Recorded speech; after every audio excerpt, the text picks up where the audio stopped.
शुरुआत कर रहे हैं हम लोग इकोलॉजी के इन्वायरमेंटल इशू चैप्टर के लेक्चर नंबर 3 का, जिसमें आज हम लोग मेनली पढ़ेंगे कि ग्लोबल वार्मिंग क्या होता है, ग्रीन हाउस प्रभाव या ग्रीन हाउस गैसें क्या होती हैं। उसके बाद हम लोग लास्ट में बात करेंगे ओजोन परत अपघटन के बारे में, या ओजोन परत का क्षय होना क्या है। क्लियर है? इससे पहले जो क्लास हुआ था उसमें हम लोग मुख्यतः किसके बारे में बात किए थे, वायु प्रदूषण क्या होता है। उससे पहले क्लास में प्रदूषण क्या होता है, प्रदूषण के प्रकार और स्मोक के बारे में बात किए थे। क्लियर है? तो सबसे पहले तो आज हम लोग बात करेंगे ग्लोबल वार्मिंग क्या होता है। हेडिंग डालो, global warming. Global warming, global warming, वैश्विक उष्णता। हिंदी में क्या बोलते हैं इसको, वैश्विक उष्णता। नॉर्मली जब हम लोग पृथ्वी का औसत टेम्परेचर मापते हैं ना, पृथ्वी का जो औसत तापमान है, पृथ्वी का औसत तापमान, उसको माना जाता है कितना, ध्यान से समझना, 14 डिग्री सेंटीग्रेड। और इसके औसत तापमान में क्या होना, वृद्धि होना ही। औसत तापमान में क्या होना, वृद्धि होना, क्या कहलाता है आपका, ग्लोबल वार्मिंग। क्या कहलाता है, ग्लोबल वार्मिंग। समझ आया कि नहीं? पृथ्वी का औसत तापमान कितना रहता है, 14 डिग्री सेंटीग्रेड। इसमें क्या हो रहा है, धीरे धीरे वृद्धि हो रहा है। इसी को ही हम लोग क्या बोलते हैं, ग्लोबल वार्मिंग। और इसका रीजन क्या है, ग्लोबल वार्मिंग का रीजन क्या है, रीजन है green house gases. Green house gases. Clear है? समझ आया कि नहीं? पृथ्वी के औसत तापमान में वृद्धि होना ही क्या कहलाता है, ग्लोबल वार्मिंग। पृथ्वी का औसत तापमान कितना है, 14 डिग्री सेंटीग्रेड। ठीक है, इसमें धीरे धीरे क्या होते जा रहा है, वृद्धि। इसके कारण ग्लेशियर पिघल रहा है, मौसम परिवर्तन हो रहा है, ठीक है ना, यानी कि ठंड के दिन में गर्मी हो रहा है, गर्मी के दिन में क्या हो रहा है, बारिश हो रहा है, ऐसा चल रहा है। जलवायु परिवर्तन हो चुका है। समझ आ रहा है कि नहीं? बहुत सारी बीमारियों का प्रकोप पेड़ पौधों के ऊपर, जानवरों के ऊपर फैलते जा रहे हैं। तो इन सबका रीजन क्या है आपका, ग्रीन हाउसेस गैसेस। ठीक है ना? अब ये ग्रीन हाउस गैस क्या है, या ग्रीन हाउस इफेक्ट क्या है। ग्रीन हाउस गैस के बारे में पढ़ने से पहले हम लोग पढ़ते हैं ग्रीन हाउस इफेक्ट क्या है, ग्रीन हाउस प्रभाव क्या है। ग्रीन हाउस प्रभाव या ग्रीन हाउस इफेक्ट क्या है, शुरू करेंगे आप। देखो, नॉर्मली ना, इसको मिटा दूं, नॉर्मली जो CO2 रहता है वायुमंडल में प्रदूषक के रूप में नहीं रहता। क्लियर है कि नहीं? ध्यान समझना, क्या होता है, ये हमारा मान लो पृथ्वी है। तो पृथ्वी में क्या होता है, CO2 जो रहता है, ध्यान देना ना, CO2 जब आता है तो ये प्रदूषक के रूप में व्यवहार करता है क्या, नहीं। ठीक है, जैसे ही पृथ्वी पर टकराएगा, ध्यान समझना, पृथ्वी पर क्या होगा, ये टकराएगा, तो हमारा जो वायुमंडल है, ठीक है, वायुमंडल में क्या होता है, ध्यान समझना, CO2 यहाँ टकराता है और टकराने के बाद वापस जाता क्या है क्या, नहीं, और वापस ना जा करके एक क्या बनाता है, मोटा आवरण बना देता है। क्लियर है कि नहीं? मैं क्या बोल रहा हूँ, CO2 सामान्यतः प्रदूषक नहीं है। अधिक मात्रा में जब आता है ये CO2 गैस, ठीक है ना, नॉर्मली प्रदूषक नहीं है, लेकिन जब ज़्यादा मात्रा में आएगा तो पृथ्वी के चारों ओर एक मोटा आवरण बना देता है। क्लियर है? अब जब पृथ्वी के चारों ओर एक मोटा आवरण बना देगा तो पृथ्वी से जो वापस लौटने वाला ऊष्मा है, ये वापस लौटे रहता। एल्बिडो वैल्यू बताया था मैं, पृथ्वी से टकरा करके वापस होती है जो परावर्तित किरणें, उसी को क्या बोलते हैं, एल्बिडो वैल्यू। याद आया कि नहीं पिछले क्लास में? तो ये जो CO2 का लेयर रहता है ना, वो CO2 का लेयर, ठीक है, ये ऊष्मा है, उस ऊष्मा को रोकने का क्या करता है, कोशिश करता है। समझ आ रहा है कि नहीं? इधर से आया, पृथ्वी क्या हो रहा है, गर्म हो रहा है। क्लियर है? प्रकाश किरण आ रहा है, ठीक है, यहाँ पास उपस्थित CO2 का मात्रा ज़्यादा हो गया, चारों ओर क्या बना दिया, लेयर, आवरण बना दिया। और ये जो लेयर है, सूर्य से आने वाले जितना भी प्रकाश किरणें हैं, ये कैसे इनको क्या कर रहा है, रोक रहा है। और इसी को ही हम लोग क्या बोलते हैं, ग्रीन हाउस इफेक्ट। क्या बोलते हैं, ग्रीन हाउस इफेक्ट। क्लियर है? इसके कारण इस एरिया का टेम्परेचर क्या हो जाता है, बढ़ जाता है। क्लियर है कि नहीं? सामान्यतः CO2 प्रदूषक नहीं है, ठीक है। जब इसका मात्रा ज़्यादा होता है, पृथ्वी के चारों ओर एक मोटा आवरण बना लेता है, जो कि सूर्य से आने वाली ऊष्मा को वापस परावर्तित होने से रोक देता है, जिसके कारण उस एरिया का टेम्परेचर क्या हो जाता है, बढ़ जाता है। और इसी को ही हम लोग क्या बोलते हैं, ग्रीन हाउस इफेक्ट। क्लियर है ना? तो ऐसे पौधे जिनको ज़्यादा ऊष्मा का जरूरत होता है, जैसे कि क्या हो गया आपका, टमाटर वगैरह, तो ग्रीन हाउस 12 महीना तुमको टमाटर मिल रहे हैं ना, वरना एक विशेष मौसम में ही मिलता था। तो ग्रीन हाउस बनाया जाता है, यानी कि ऐसा ग्रीन हाउस एक ऐसा रहता है, ठीक है, देखे होगे तुम लोग अपने आसपास में, ऐसा झिल्ली लगा रहता है, तो ये झिल्ली के ऊपर ऐसा जितना भी सूर्य का प्रकाश किरण है वो आता है और यहाँ को पूरा क्या कर देता है, गर्म। ये वापस यहाँ से बाहर जा पाएगा क्या, नहीं। तो इसी को हम लोग क्या बोलते हैं, ग्रीन हाउस इफेक्ट। अब ग्रीन हाउस में ध्यान समझना, ग्रीन हाउस इफेक्ट प्रदर्शित करने वाले जितने भी गैसें हैं उनको क्या बोला जाता है, ग्रीन हाउस गैसें। मुख्यतः कौन सा गैस है बोला हूं मैं, CO2। कौन सा गैस लेयर बनाया है, CO2। तो सबसे ज्यादा ग्रीन हाउस में सबसे मुख्य गैस कौन सा है, CO2। उसके अलावा कौन सा गैस रहता है आपका, CFC, क्लोरोफ्लोरोकार्बन, ठीक है। उसके अलावा आपका कौन सा गैस रहता है, N2 गैस। कौन सा गैस रहता है, N2 गैस। उसके N2O, कौन सा गैस रहता है, N2O। उसके अलावा और कौन सा गैस रहता है, CH4, मीथेन गैस रहता है। ये सभी गैसों को एक साथ हम लोग क्या बोलते हैं, ग्रीन हाउस गैसें। क्या बोलते हैं, ग्रीन हाउस गैसें। क्लियर है कि नहीं। इसके अलावा उद्योगों से निकलने वाला जो भी तुम्हारा आदहित हाइड्रोकार्बन है, आदहित हाइड्रोकार्बन है, आदहित हाइड्रोकार्बन है, जल वाष्प है, ठीक है ना, जल वाष्प है, ये सभी भी ग्रीन हाउस इफेक्ट शो करने में क्या करता है, मदद करता है। मतलब हमारा जो पृथ्वी का औसत टेम्परेचर उसको क्या कर रहे हैं, धीरे धीरे बढ़ा रहे हैं। क्लियर है। सबसे प्रमुख गैस कौन सा है, चलो बताओ, सबसे प्रमुख गैस कौन है, CO2। उसके बाद कौन है, मीथेन। कौन है, मीथेन। उसके बाद आता है CFC और उसके बाद आता है N2O। याद रखना, सबसे ज्यादा CO2, फिर CH4, फिर CFC, फिर कौन है, N2O। ये क्रम याद होना चाहिए। 60% लगभग, ये कितना परसेंट, 20%, ये 14%, और ये होता है आपका कितना परसेंट, 6%। ग्राफ बनाओगे बाई चांस तो सबसे ज्यादा स्थान किसको दोगे, ग्रीन हाउस गैसों में, CO2 को। उसके बाद किसको स्थान दोगे आप लोग, CH4 को। किसको स्थान दिया जाएगा, CH4 को। उसके बाद स्थान दिया जाएगा किसको, CFC को, क्लोरोफ्लोरोकार्बन। क्या है, क्लोरोफ्लोरोकार्बन। क्लियर है ना। और उसके बाद सबसे कम स्थान किसको दिया गया, N2O, नाइट्रोजन के ऑक्साइड है, N2O। यहां तक क्लियर है कि नहीं, यहां तक समझ आया। देखो सूर्य से मान लो, ये सूर्य है, ठीक है, तो इससे मान लो 100% विकिरण आ रहा है, 100% क्या आ रहा है आपका, विकिरण आ रहा है। तो 25% को तो बादल अवशोषित कर लेता होगा, 25% को कौन अवशोषित कर लेता होगा, बादल। क्लियर है कि नहीं। अच्छा, 25% अन्य गैस अवशोषित कर लेगा, और अदर गैस रहता होगा वो सूर्य के किरण को क्या कर लेगा, अवशोषित। अन्य गैसें क्या कर लेती हैं, इसको अवशोषित कर लेती हैं। अन्य गैसें क्या कर लेती हैं, इसको अवशोषित। और 50% कहाँ पड़ता है, पृथ्वी पर। 50% कहाँ पड़ता है, पृथ्वी पर। और यही पृथ्वी को क्या करता है, गर्म करता है। यही 50% विकिरणें हैं उसको क्या, ये क्या करते हैं, पृथ्वी को गर्म करते हैं।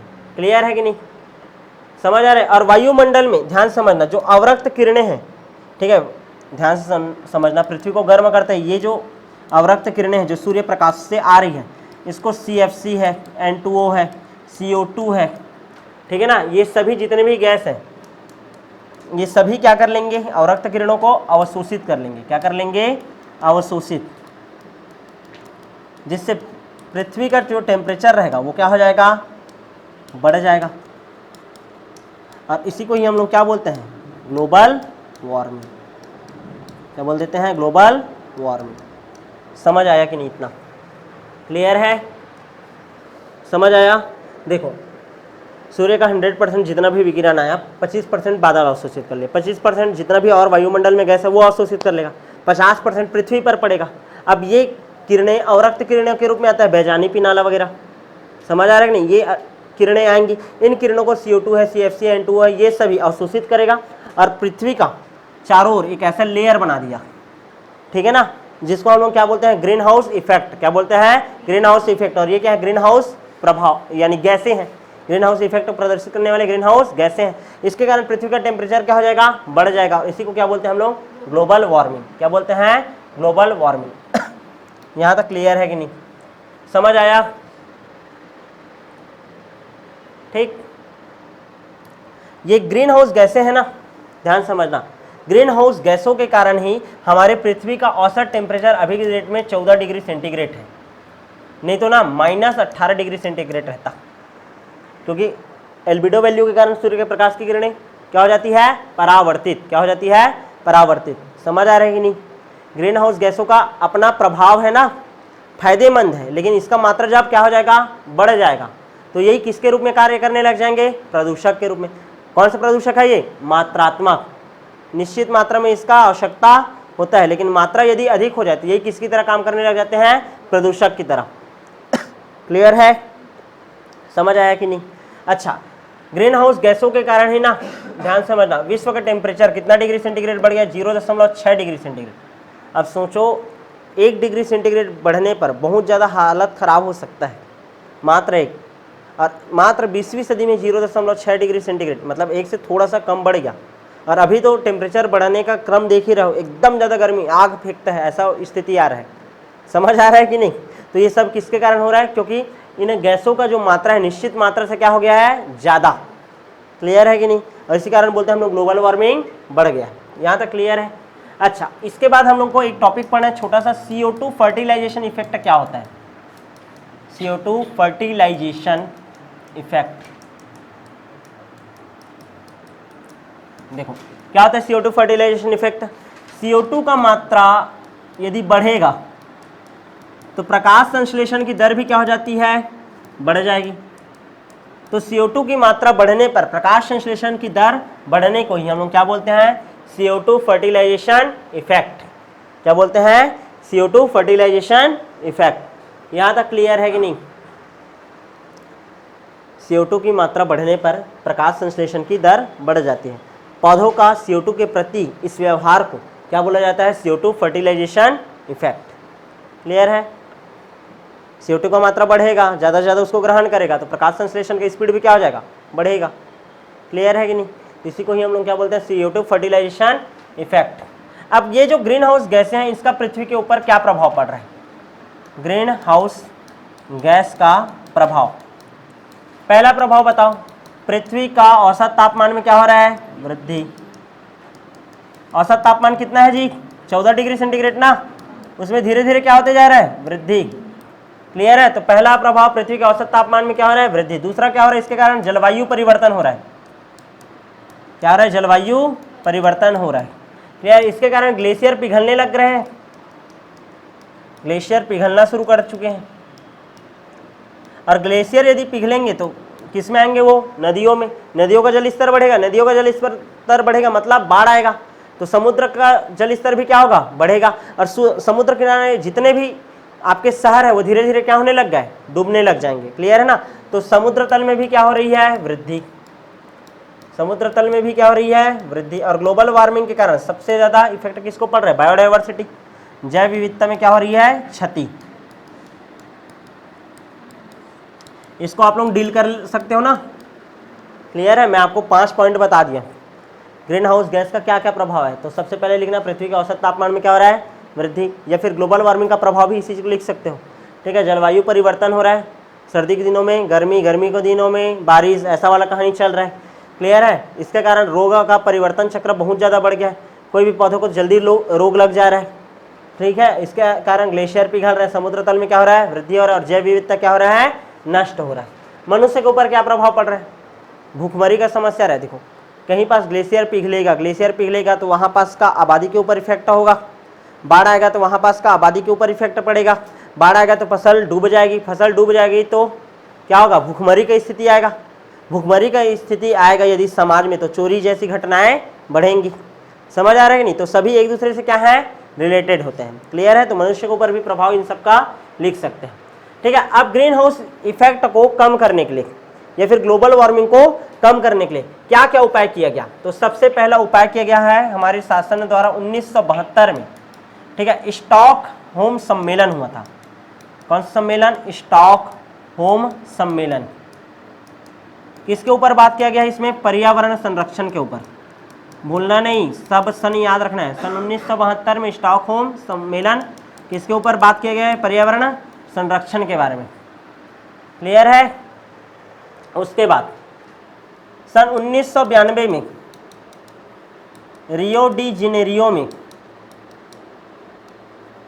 शहर है रियो डी जेनेरियो में, जलवायु परिवर्तन को रोकने के लिए मीटिंग हुआ था। रोकने के लिए 166 देशों ने हस्ताक्षर किया है और शपथ लिया है कि जलवायु परिवर्तन को रोका जाएगा। कौन से सन? 1992। क्लियर है? सन 2002 में दक्षिण अफ्रीका के दोहा शहर में, दोहा शहर में भी, ठीक है ना, पर्यावरण संरक्षण के लिए, पर्यावरण संरक्षण के लिए मीटिंग हुआ था। क्लियर है? ये अंतर्राष्ट्रीय लेवल पर हुआ है, जिसमें प्रधानमंत्री, विदेश मंत्री जाते हैं और क्या बनाते हैं, बहुत सारे नियम कानूनों का निर्माण करते हैं। क्लियर है? 1972, 1992 रियो डी जेनेरियो कहाँ है? ब्राजील में है ना, कहाँ है? ब्राजील में। नाम आता है 1992 में कहाँ हुआ था सम्मेलन? 1992 में रियो डी जेनेरियो में 166 देशों ने हस्ताक्षर किया था जलवायु परिवर्तन रोकने के लिए। और ये वाला 1972 स्टॉकहोम सम्मेलन, नाम बस याद रखना है। क्लियर है? आगे बढ़ जाए नेक्स्ट, ठीक है। अच्छा, 1997 में ना क्योटो प्रोटोकॉल लागू किया गया। क्योटो कहाँ है? जापान में। कहाँ है? जापान में। क्योटो प्रोटोकॉल कार्बन क्रेडिट अवधारणा के ऊपर दिया गया, कार्बन क्रेडिट अवधारणा।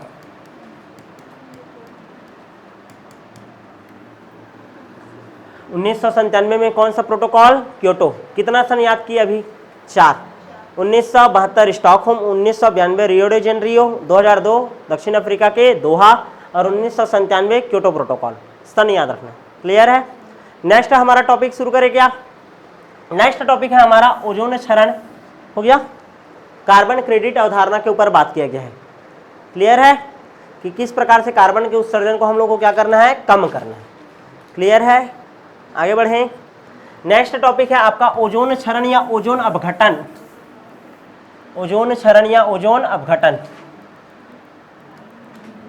ओजोन क्षरण, हेडिंग डालो ओजोन क्षरण या ओजोन अपघटन।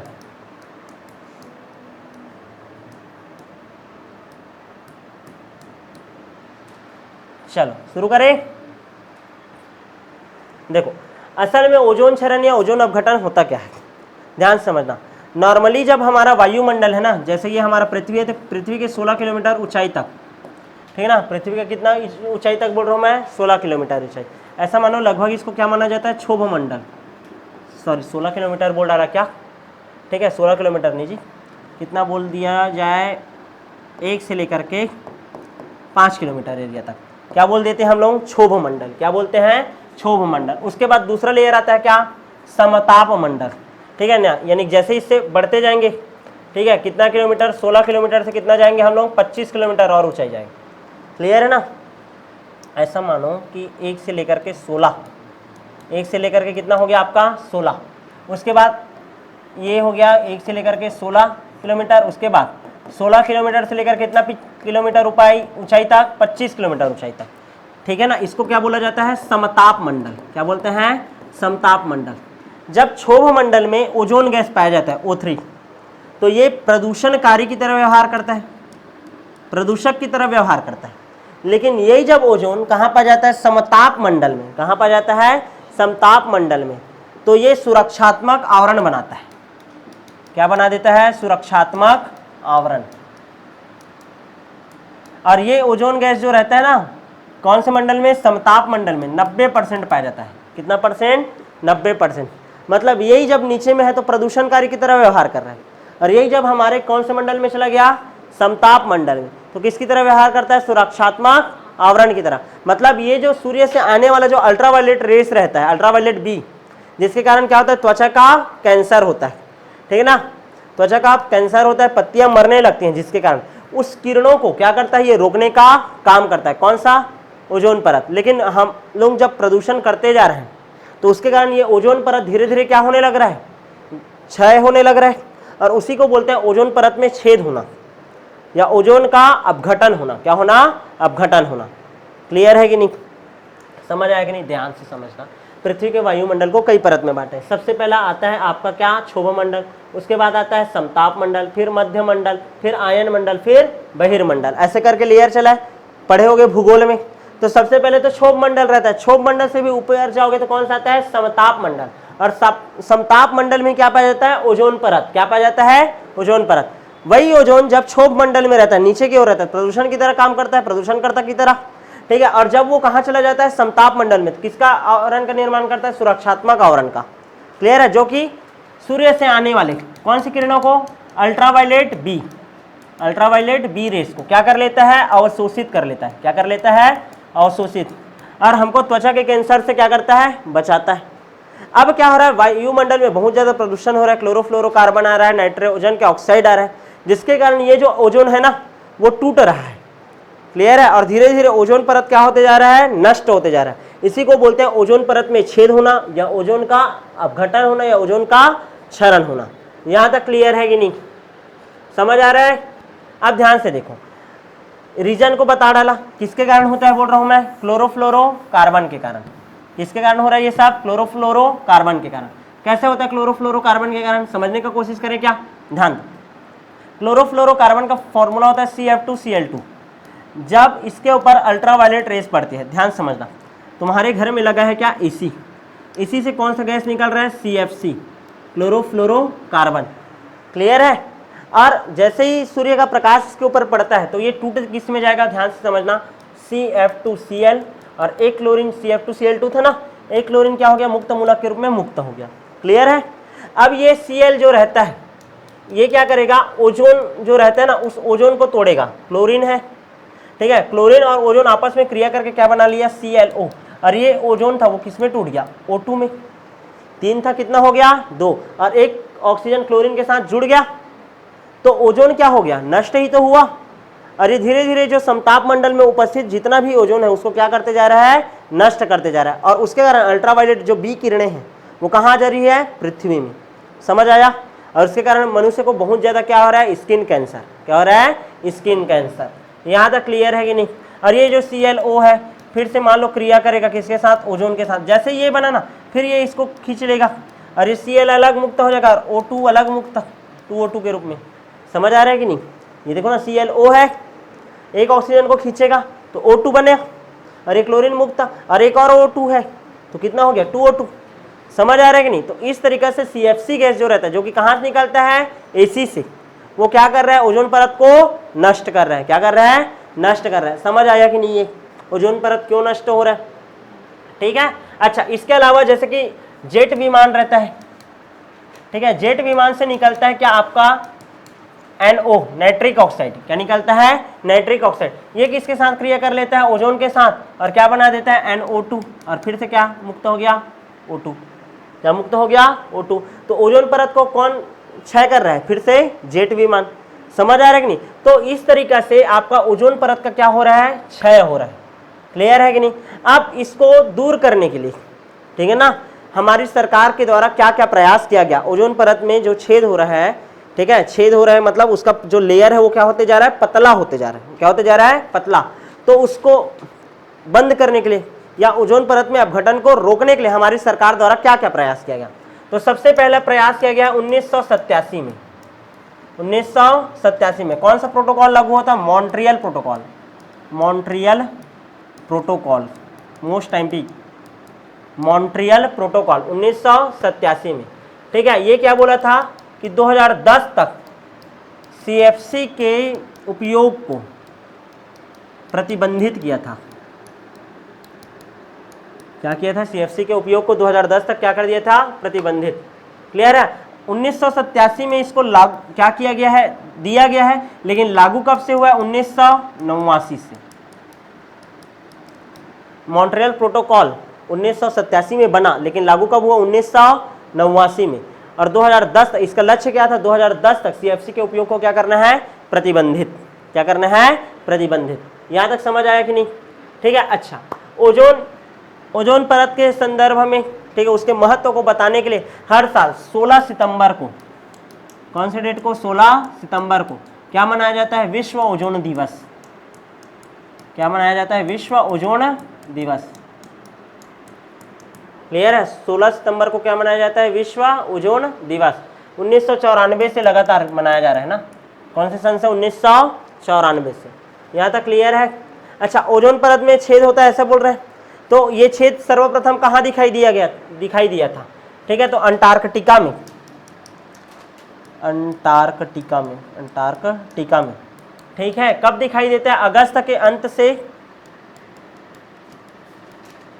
अंत से अक्टूबर के प्रारंभ तक दिखाई देता है। अक्टूबर के प्रारंभ तक ओजोन परत में छेद हमको दिखाई देता है। क्लियर है। कहाँ? अंटार्कटिका में। यहाँ तक क्लियर है? अच्छा, ओजोन जो रहता है, ध्यान से समझना, ओजोन का लेयर है उसको किससे मापते हैं? डॉप्सन यूनिट से। ओजोन परत का जो मोटाई है, O3 परत का जो मोटाई है उसको किससे मापन किया जाता है? डॉप्सन यूनिट से मापन किया जाता है। डॉप्सन यूनिट से क्या किया जाता है? इसका मापन किया जाता है। यहाँ तक क्लियर है कि नहीं? 100 डॉप्सन यूनिट से जहां पास कम सांद्रता है, कितना? 100 100 डॉप्सन यूनिट से कम सांद्रता, तो वहां पास क्या बोलेंगे? ओजोन का अपघटन हो गया है। वहां ओजोन का क्या हो गया है? अपघटन। क्लियर है? यदि 100 डॉप्सन यूनिट से कम आता है मतलब वहां पास ओजोन परत का क्या हो गया है? अपघटन हो गया है। क्लियर है कि नहीं? तो इस तरीका से आपका कंप्लीट हो गया क्या? ओजोन परत में छेद होना क्या है या ओजोन अपघटन क्या है। अब जो नेक्स्ट क्लास होगा उसमें हम लोग मेनली बात करेंगे जल प्रदूषण क्या है, ठीक है, और उससे रिलेटेड और बहुत सारे महत्वपूर्ण टॉपिक के बारे में मिलेंगे आप नेक्स्ट क्लास में।